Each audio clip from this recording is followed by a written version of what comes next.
abroad on a range of topics within the field of literary students, such as British, American, and new literatures, translation studies, literary theory and criticism, women's writing, diaspora studies, etc.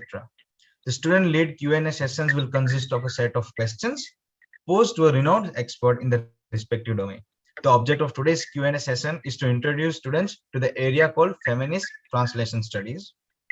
Before we start, it is my pleasant privilege to introduce our esteemed guest and speaker for today, Professor Louise von Floto from University of Ottawa, Canada.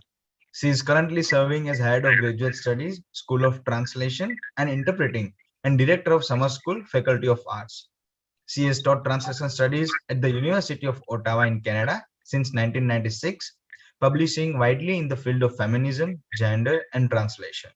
Her recent publications include Routledge Handbook of Translation, Feminism and Gender, Translating Women, Different Voices and New Horizons, to name a few. She has had an illustrious career as a teacher, researcher, and translator, punctuated by numerous quality publications. I welcome you, ma'am, to this special session of Q&A. Please note that the session may go on a few minutes, an hour. Please bear with us.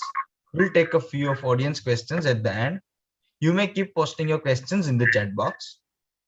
I now invite Miss Nakia Shihabi, second year BA honors student, to take over from here and start the Q&A with her esteemed guest.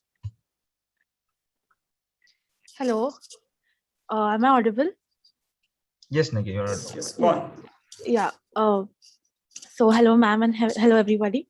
So to begin with, our first question is, what is your perception or take on translation, and how do you look at it as a translator and a translation scholar?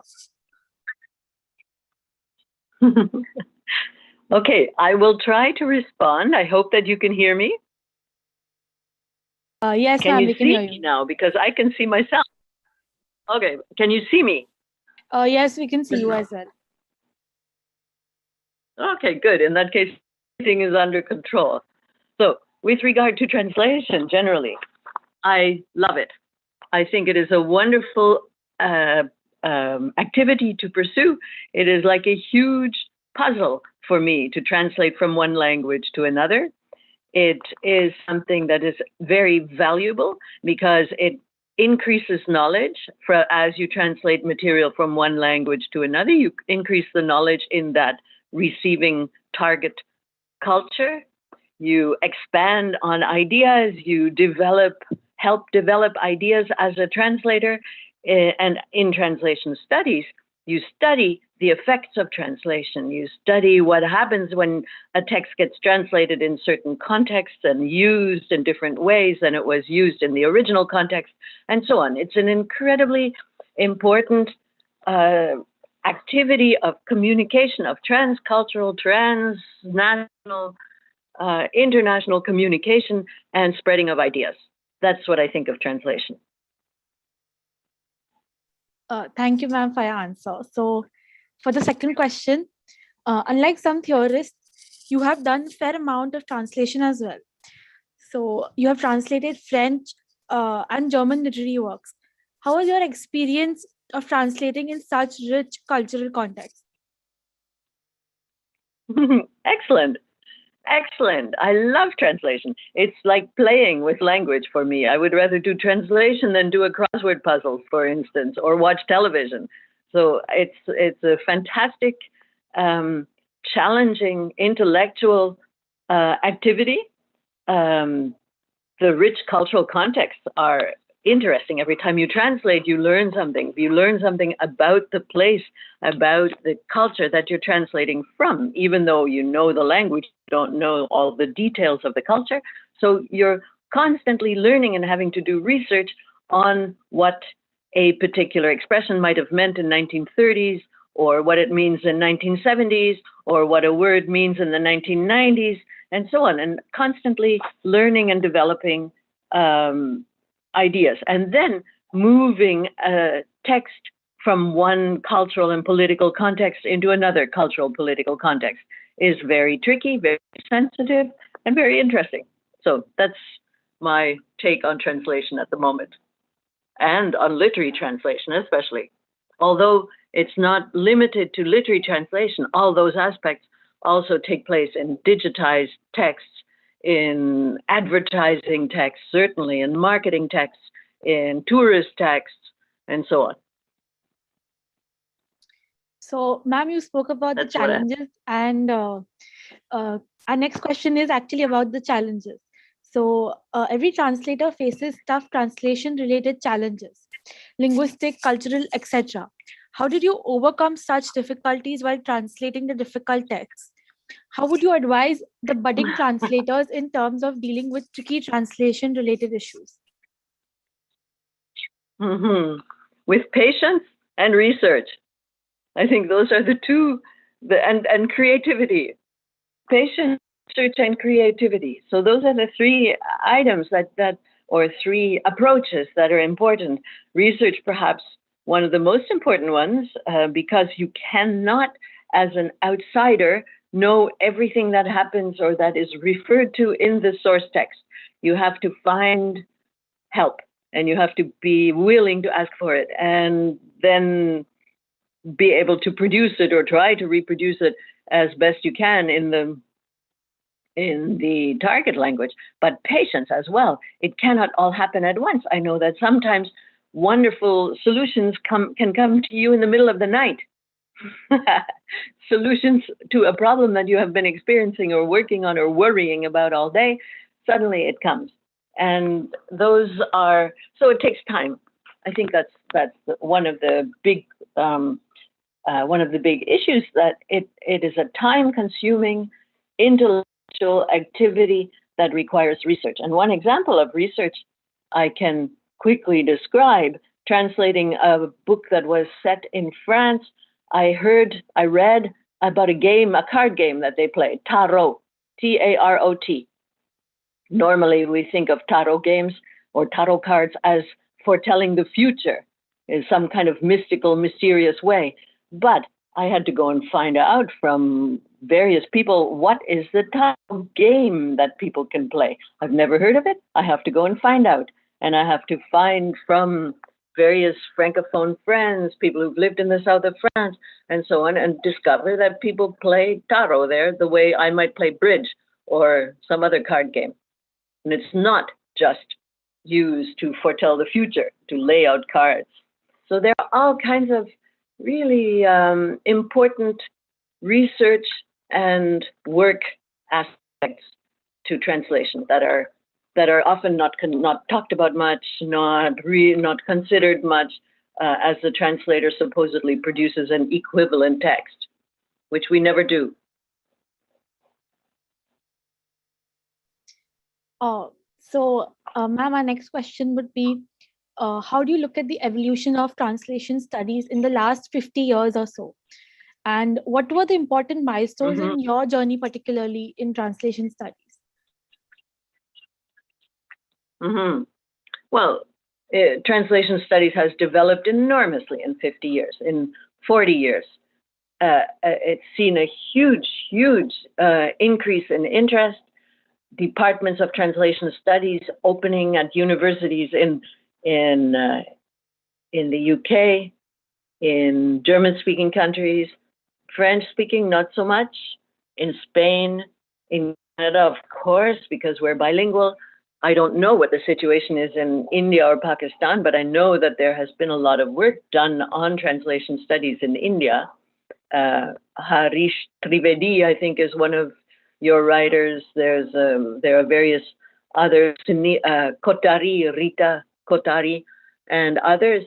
So it has seen an enormous development and in academic interest, and in universities recognizing that translation studies is a worthwhile academic scholarly activity, which wasn't the case for many, many years, was never the case before. So things have improved enormously for us as scholars of translation. Yeah. And you asked, the second question had something to do with, let me see, milestones. Yeah, milestones, really, they came in the 1990s, early 1990s. out of the UK, out of France, for me. For other people, perhaps from other places, but basically early 1990s with books by Lefebvre, books by Antoine Berman, Susan Bassnett, less so, and then all of the feminist stuff that was developing at that time. So it was a very fruitful decade, especially the 1990s. And now, again. So, ma'am, our next question is, how did you identify gender of feminism and translation as one of your core areas of research? And what were your thoughts at that crucial juncture when you decided that this would be something you want to carry on with? Mm-hmm. Oh, it comes directly out of a generational thing. I'm in the 1970s when Western, Anglo-American, and European feminism was in full development. I was an undergraduate student at the University of London. So it affected me in my work as a young university student. It affected me even more as a young mother from 1975 onwards. Thinkers, feminist philosophy, feminist interest in society and culture was very, very strong and very critical. And that is what I could carry over into translation and translation studies, but primarily because it was something that also was very important in Canada. And in Canada, the translation between French and English and a particular group of feminist writers who were working in French translated into English is really what mobilized the idea that there could be such a thing as feminist translation. So it's really a part of a generational development that has to do with the development of feminism and then with Canadianness and the bilingual issues raised by bilingualism here and the issues raised by women trying to write texts that would be meaningful to them rather than to what they would call the patriarchy that rules the publishing houses, rules the dictionaries, and rules the language.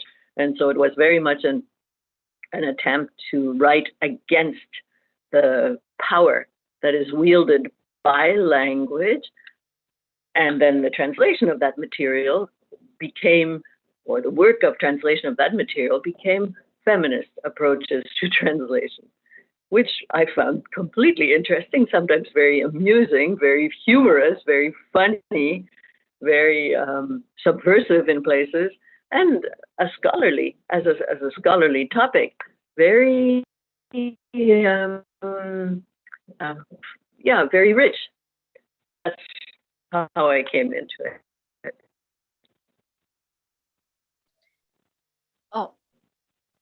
For students and budding translation researchers, can you please tell us a bit about the complex?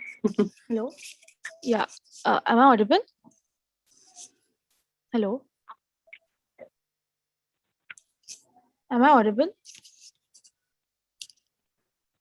Yes, you're audible, not here. Right now, I can't hear. I didn't hear, but I. Yeah. Can you hear me? Yes, now, yes.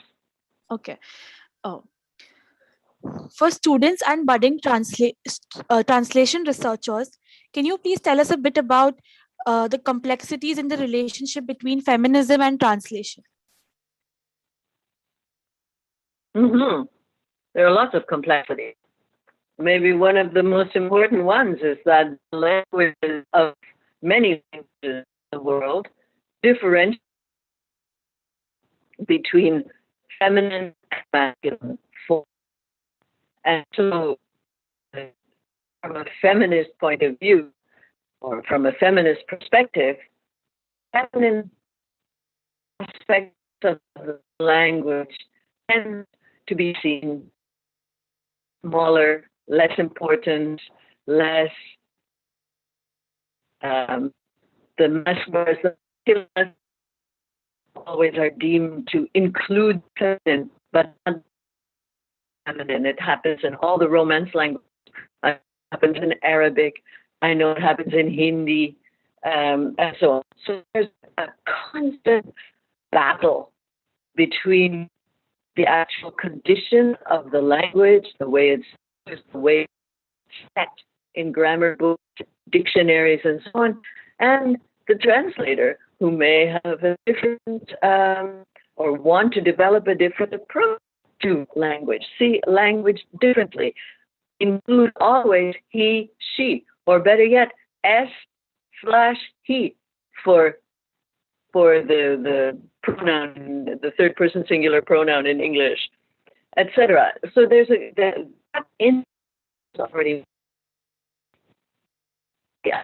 There are many complexities which deal with the problem of moving feminist ideas from one culture to another. And I'm sure that you know about this, where there has been enormous amount of criticism about Western white university women's feminism being forced upon other cultures, but as though everyone were an overeducated white academic.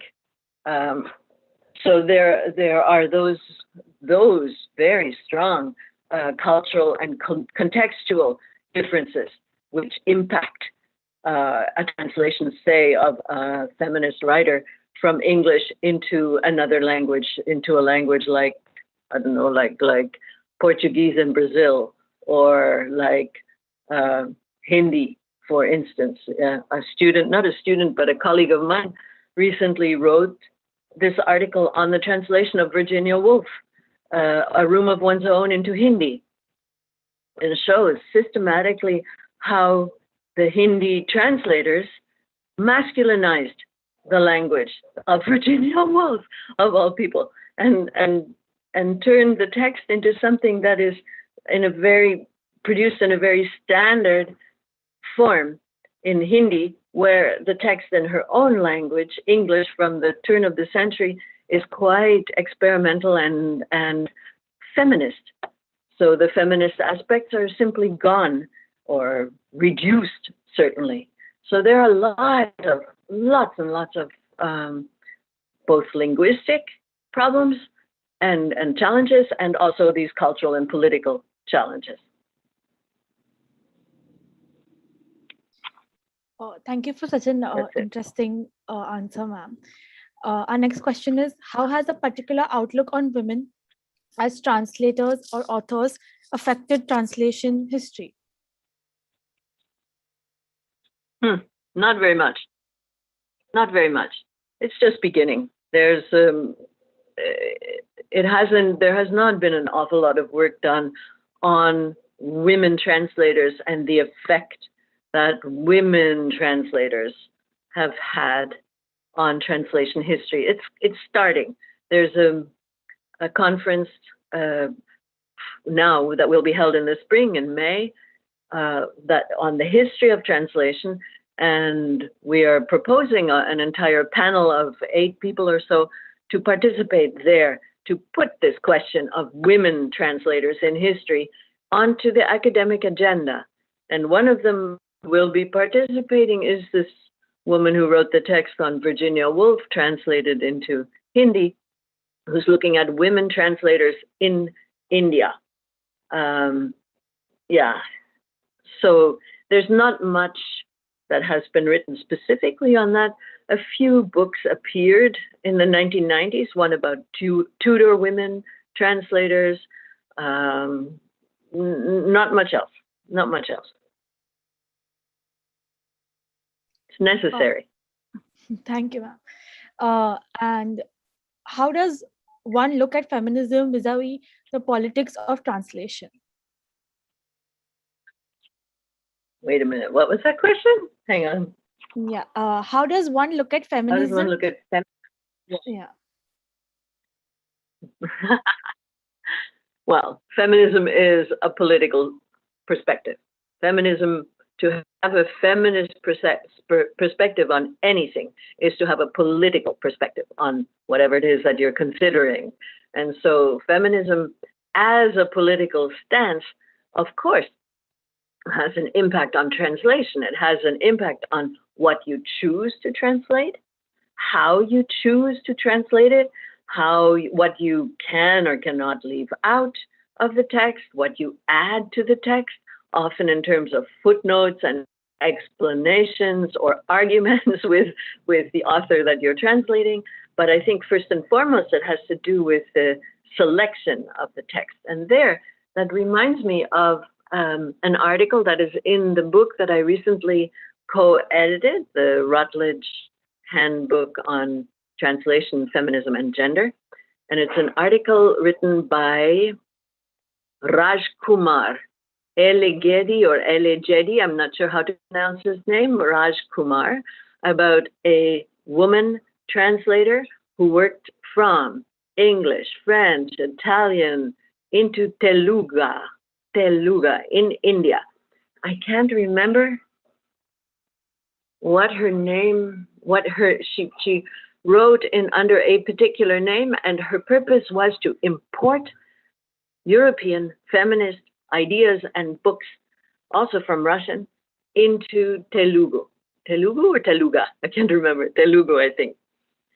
And it's a very good example of one person choosing books, translating them, circulating them at a time when there was a lot of movement and a lot of political development, often communist and Marxist, but the Marxist and communist colleagues left out any question affecting women and anything specific to women. So this particular translator decided that, and that was the case also in Quebec, in Canada, French Canada, that yes, in a time of cultural upheaval and cultural change, there's no reason why women should only be making the coffee and cleaning the house and not also being involved in the cultural changes that will affect them. So this is a wonderful example of a woman who had a huge effect by choosing certain things to translate, by circulating them, by having the right connections as well, and being able to use them to disseminate the work that she translated. Yeah, so feminism and translation politics go hand in hand. Your book, Translating Women, published in 2016, covers a vast gamut of thoughts on translation. To begin with, what made you undertake such a book in the context of what you mentioned as internationalization of translation studies in the introduction?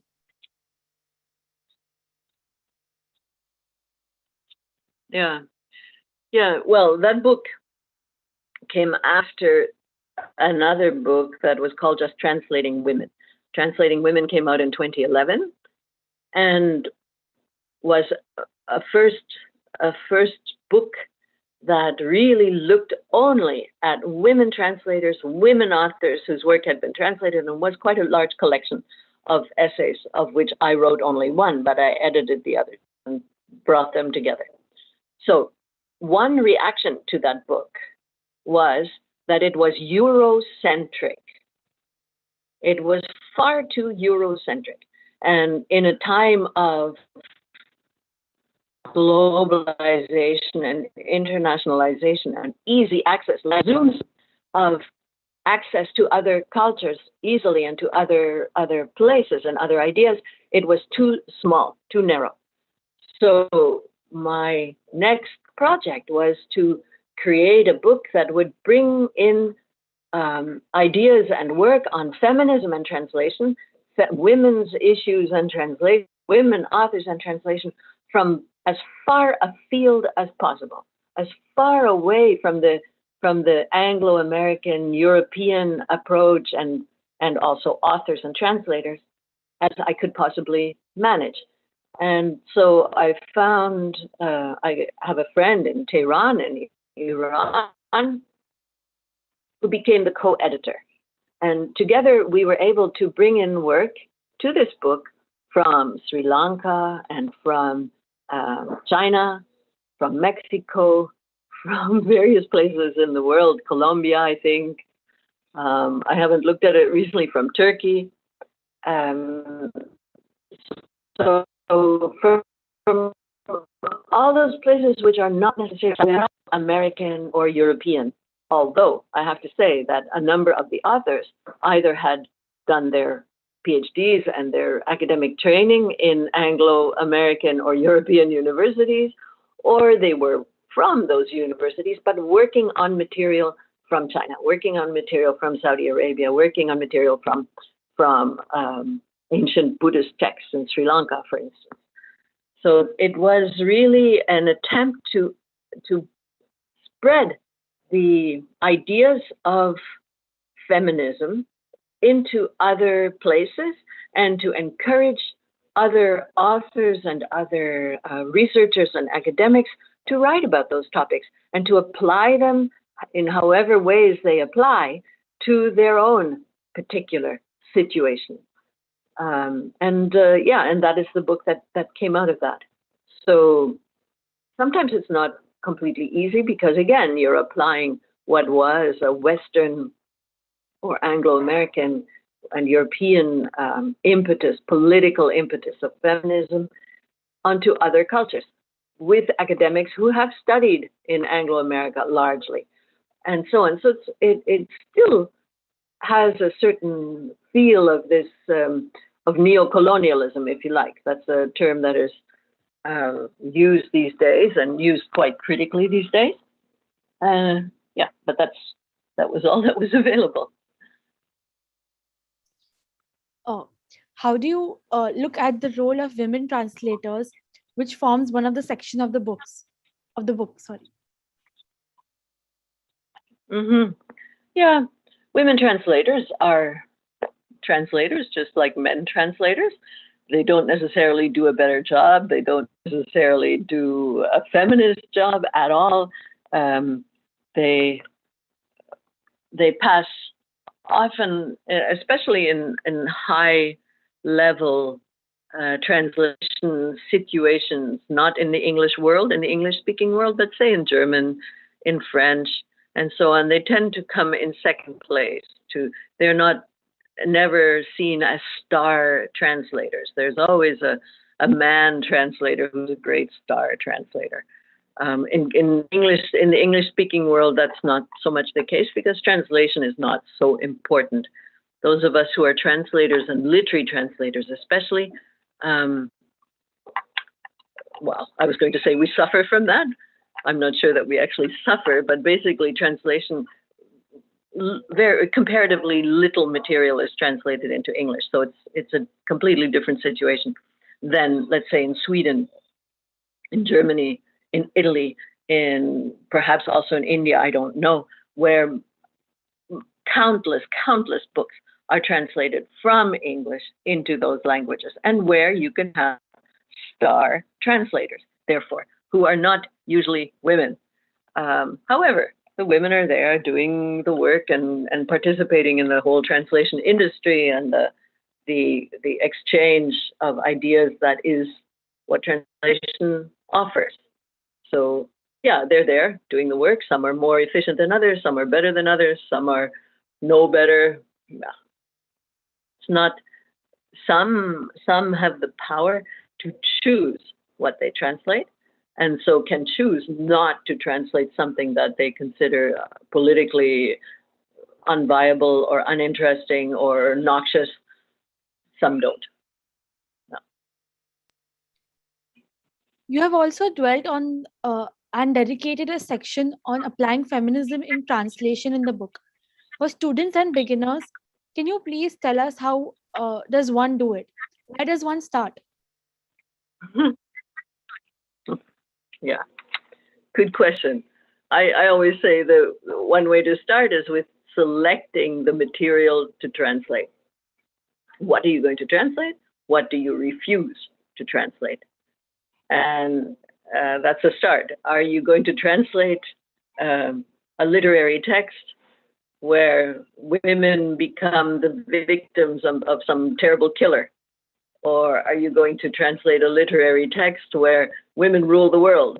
I'm not saying that we find many of those texts, but still, you choose, you select, you decide what you can translate and what you cannot, and what is not worthy of your labor and of your intelligence and of your intellectual activity to translate. That's one place to start.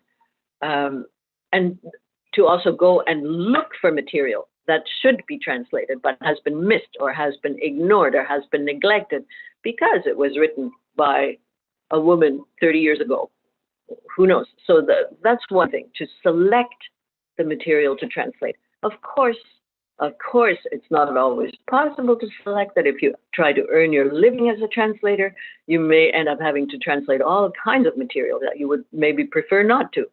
But and I know that. So it's difficult. The other things that one can do is pursue various strategies in the translation, which have also been pursued, but the other way around, by translators who are not feminist, or who are, say, let's say more traditional, more conventional. There are many ways to play with language and to use language to enhance the position of the female characters or the female situation or the women's lives in a book, rather than to denigrate them or treat them in a derogatory way or use negative, unpleasant language to define, describe, to write about a particular woman character, say. So there are strategies that we all know about in translation. You can omit certain things that you don't think are appropriate. No one checks. Only translation studies professors and academics check, because those who use the translations use them, read them, because they can't read in the original text. So that's one thing. And we know that over history, hundreds of translations have changed the text to fit the new political and cultural and linguistic environment into which they're going. And so feminism can do the same, or has done the same, with the difference often that a feminist translator will mark her intervention in the text, put a little footnote and say, here, the original text said da da da da da, and I changed it because I found that offensive. Doesn't happen very often, but that someone adds a footnote like that. But in Canada in the 1980s and 1990s, it was very common, and it was part of what became called the strategies of feminist translation. So you can omit things, you can add things, you can turn text around a little bit, you can use expressions such as women and men rather than men and women. Normally in English we say men and women assembled in the theater. Okay, but if you put women and men assembled in the theater, you're changing what is a more or less fixed way of expressing something and causing the reader to, or the reader who pays attention, to notice, or to at least wonder what's going on. Why is it suddenly women and men rather than men and women? And there are many such things. One woman wrote about the nonsense of referring to women's mastery of the kitchen. Women, to use the term master or mastery or to master something, it's a very masculine term, referring to a masculine character in a culture. And to use that as to describe how well women operate in the kitchen or how well women do something is kind of an oxymoron. So there are various ways to adapt the language, to select the text, to omit certain things, to add certain things, to add footnotes, to write prefaces and explain what you're doing, to make yourself visible as a translator who has taken control of how that text will be presented and will be made available. So those are some of the ideas. But there have been a lot of encyclopedia of translation studies entries on feminism, on gender and translation, on feminist strategies, and so on, that where people could, look up some of the things that have been done and wonder whether other things should be done, develop other ones. Oh, thank you so much for this answer, ma'am. So continuing on the same lines, we'd like to ask if you were to recommend a roadmap to students and budding researchers in terms of feminist translation theory and practice. So what would you recommend? Mm-hmm. Well, I would certainly start. I would start with feminist writing of the 1970s, 1960s, even 1960s, 1970s, and then with the idea that women's writing in itself is a form of translation, because it needs to move from the official language. It needs to use the official language, which is still very much dominated by masculine terminology, by the idea that the masculine includes the feminine, and with all kinds of derogatory language for women, and see how over the course of the late 20th century, that aspect of conventional traditional language was addressed in the writing often of women who wrote kind of science fiction texts and material that is very, very theoretical, including the work of Simone de Beauvoir and others who have written about this since, all through the late 20th century. And then to show how those ideas entered into translation and into translation studies. It's logical that they would enter into translation studies, especially since we, as translators and translation studies academics, are so focused on language and on the individual items that make up a language and how a language is put together and what the meaningfulness of a certain syntax is, or the meaningfulness of a certain expression, and how to translate wordplay that undermines certain expressions, and so on. So, of course, this huge focus on language that developed over the course of the late 20th century had to affect and enter into translation studies. It's unavoidable. And that's where I start with various seminars and so on.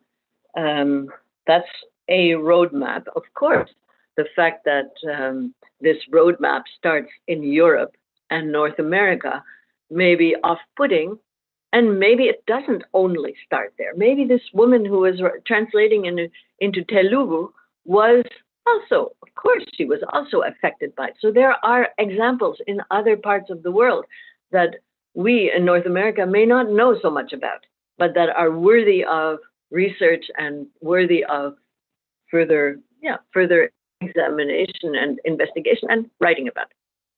So that's the roadmap. And I would definitely look in India, for instance, at the work of this group of Indian scholars. Trivedi is one of them. Then there's the woman who wrote about the British translations, English translations of the laws of India, and then how they were amended and changed and brought back to India, and teaching school kids about the British version of the Indian laws and rules and so on. I can't think of her name right now. I'm sorry. I'm sure you know who she is. The work of Portari and others. So not necessarily only focused on North American and European work. Yeah, that would be my roadmap. Start in the 20th century, look at the focus on language, and go ahead. Yeah, I'm so sorry. I didn't realize you were still speaking. I think we have time for one last question, and that would be, so in the same book, there's a paper on Chinese translation of Simone de Beauvoir's The Second Sex. So that sounds really fascinating. And could you throw some light on what it was about? Mm-hmm. Yeah. Yeah. Simone de Beauvoir is seen as one of the first post 1945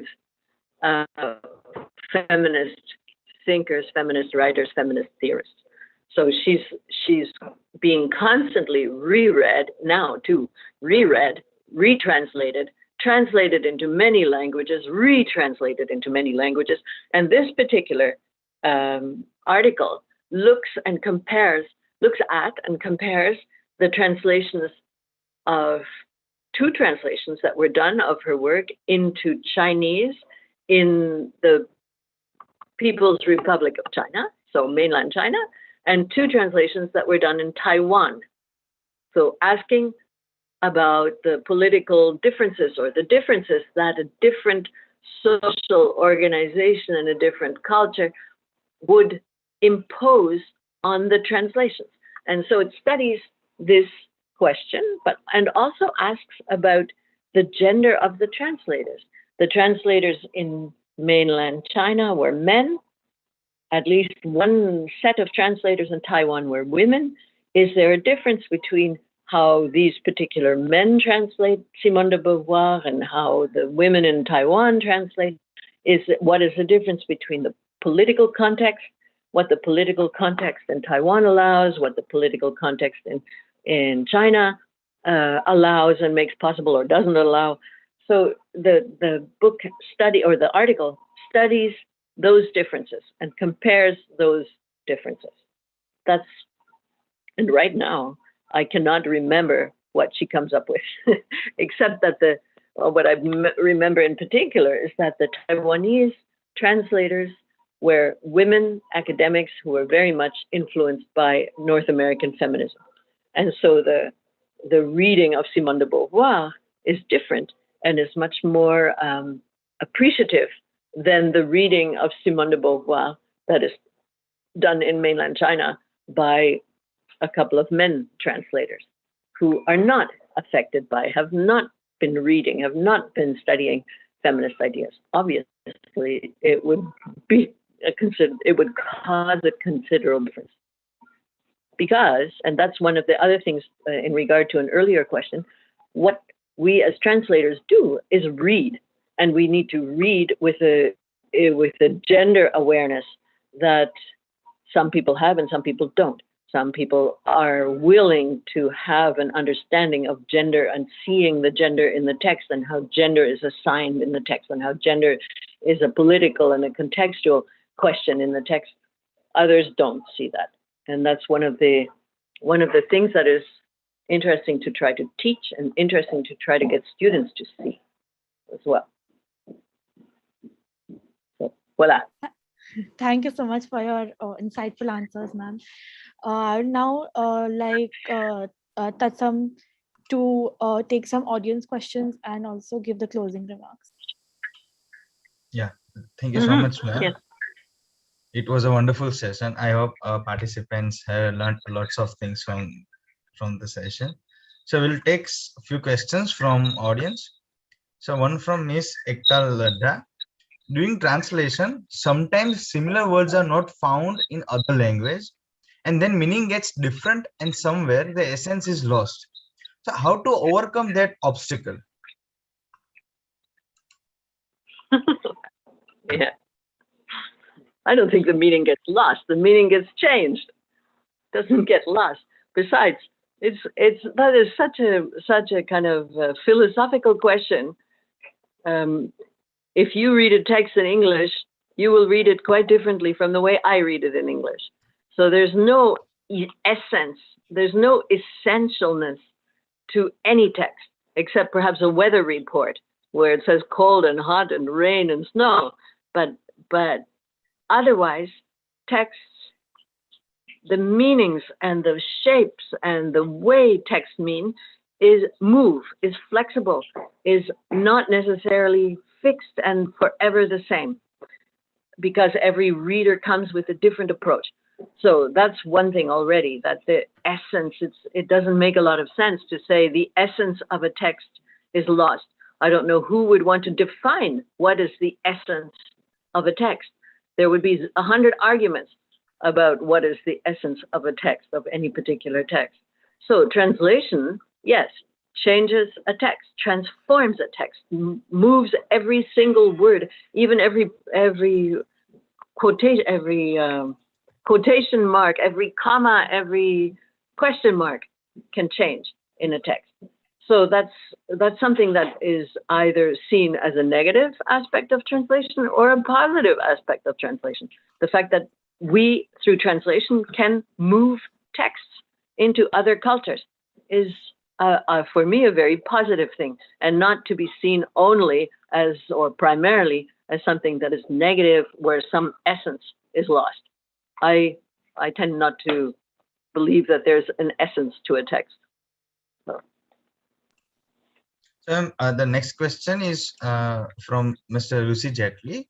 Can we consider feminist translation studies the next wave of feminism? Could you repeat the question? I didn't understand the second part of it. Yeah. Can we consider feminist translation studies the next wave of feminism? The next what of feminism? There's one word that I don't understand. Sorry.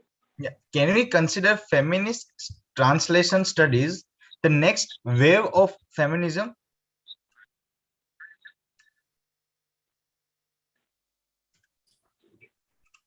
Next wave. I don't know. Yeah, next wave. Wave, Next wave. like a wave, Yes. like a tsunami. No. No. No, I don't think so. It would be nice, I suppose. It would be interesting, but it certainly goes against the conventions and the traditions and the usual way of doing things. So it's difficult to think of any feminist approach as being any kind of wave.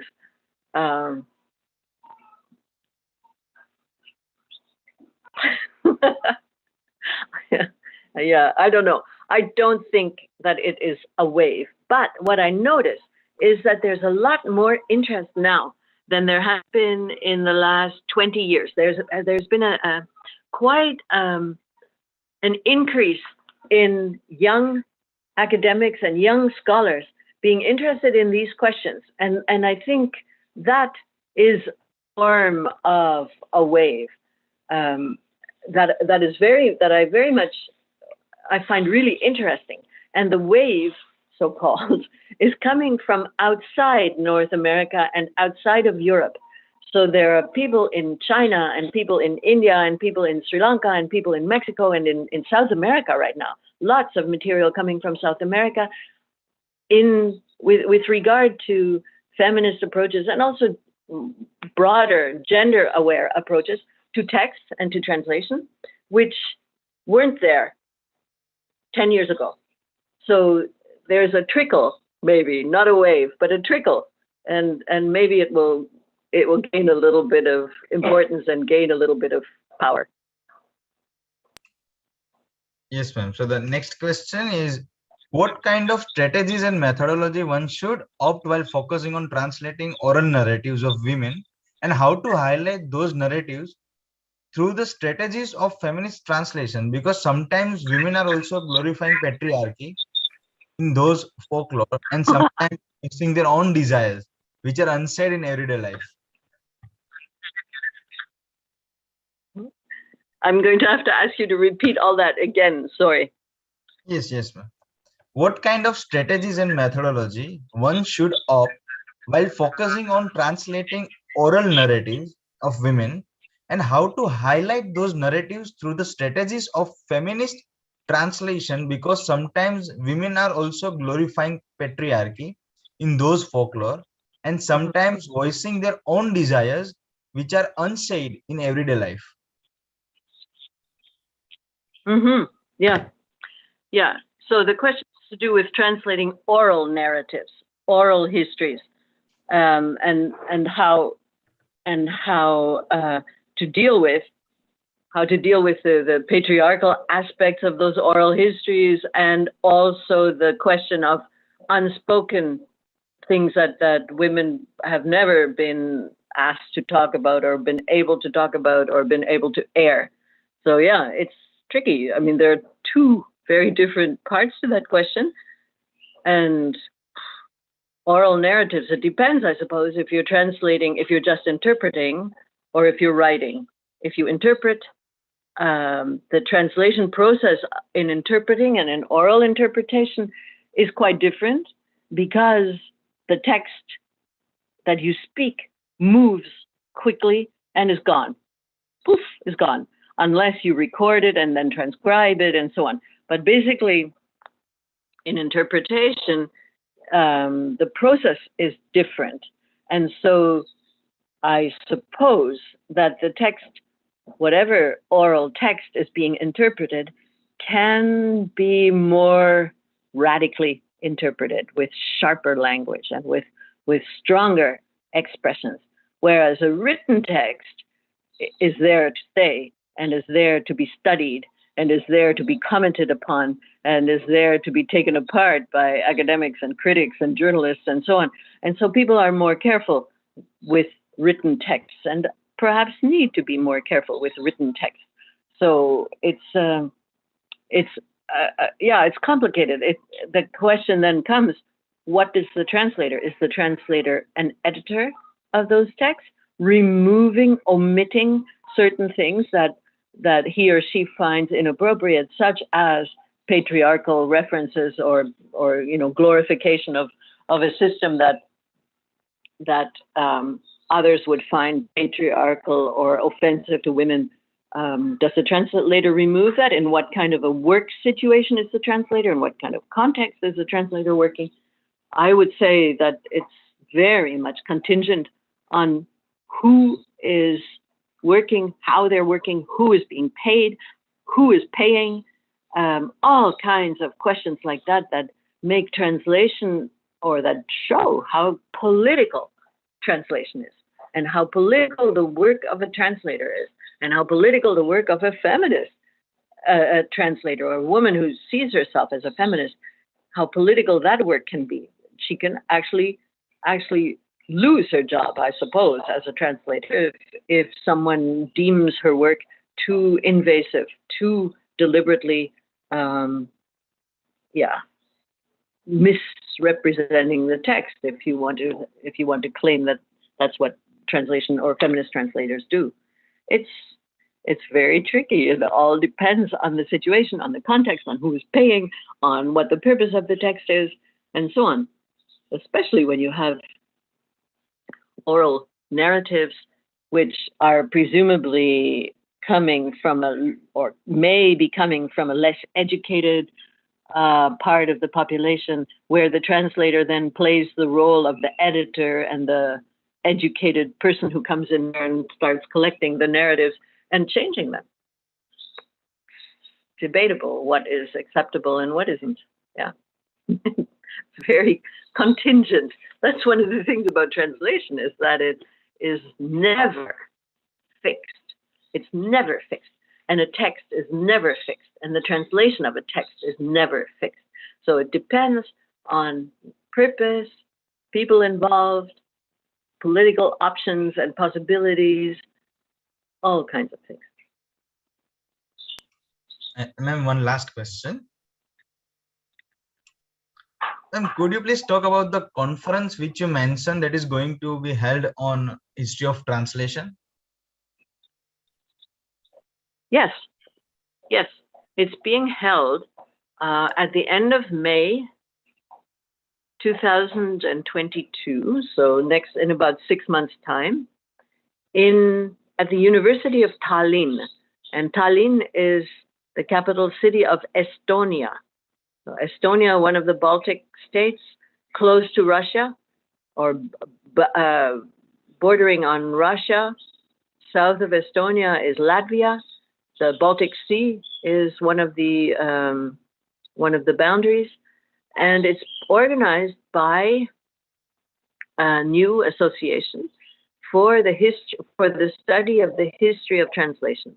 And I have just sent in a panel proposal, 8 or 9 presenters, one of whom comes from India, 2 of whom come from India, one from Mexico, one from Sri Lanka as well, one from Iran, to bring in the question of women translators and women's issues and gender issues in translation and in the history of translation, as a first level, and at a second level to bring in those ideas not only from the Anglo-American and European perspective, so from around the world, if possible. It's always difficult with these conferences because there's a lot of money involved and a lot of complicated travel involved.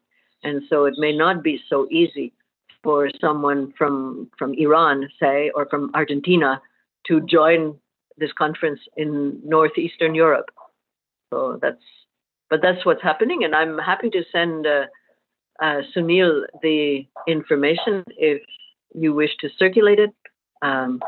It's easy to do.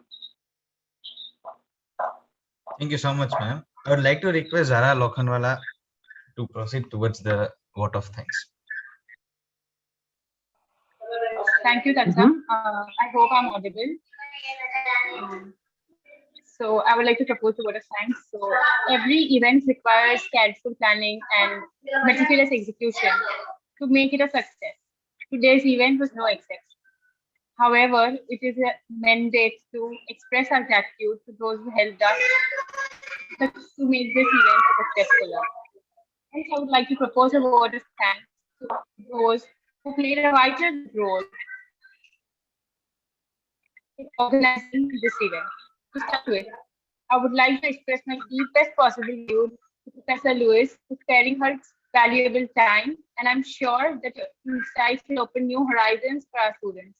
I would like to thank Dr. Kiran Singh, the head of School of Liberal Arts and Human Sciences, for being the source of inspiration for all these innovative innovations. Dr. Sunil Sagar and Mr. Puneet Pathak for being the coordinator for this session. Thank you, Tatsam and Nakya, for being such wonderful moderators of the session. I'm truly grateful to all the participants and attendees for making this session an interesting one. The IT team for the kind support. Thank you so much for joining us on this lovely evening. Ma'am, I hope you have a wonderful day ahead. All those back here in India, good night, take care, stay safe. Thank you so much, ma'am. Good night. Thank you so much, ma'am. Thank you so much for joining us. Thank you for being in touch. Thank you. Good. Thank you. Have a nice day.